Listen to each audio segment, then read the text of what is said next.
N- Dear students, today I am going to discuss about the Insurance Regulatory and Development Authority of India.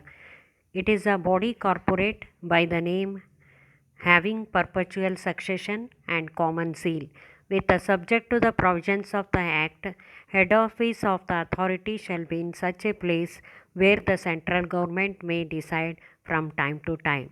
Now we go through the what is the composition of authority. It consisting of one chairperson, five whole-time members, four part-time members. Once the members are appointed, they will remain in power for the period of 5 years. After 5 years also, the same member may be continued for another term of 5 years. Then what are the disqualification of members?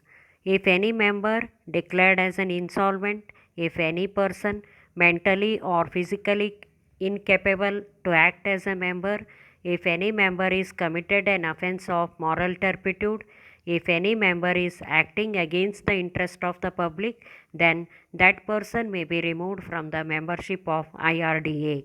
Meeting shall be conducted by all the members in all matters. The matter will be decided on the basis of voting.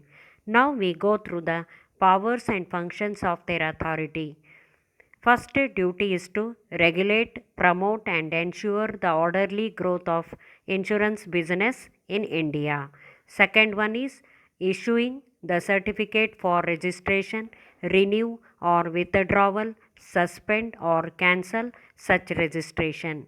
Third one is protection of the interest of the policyholder in the matter of assignment and nomination. Fourth one is specifying the code of conduct of the surveyors. Fifth one is deciding the fees and charges under this act. And sixth one is specifying the form of maintaining the books of accounts.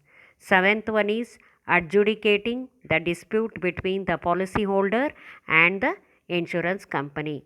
These all about what is IRDA and how it will be formed, then what are the powers and functions of the IRDA.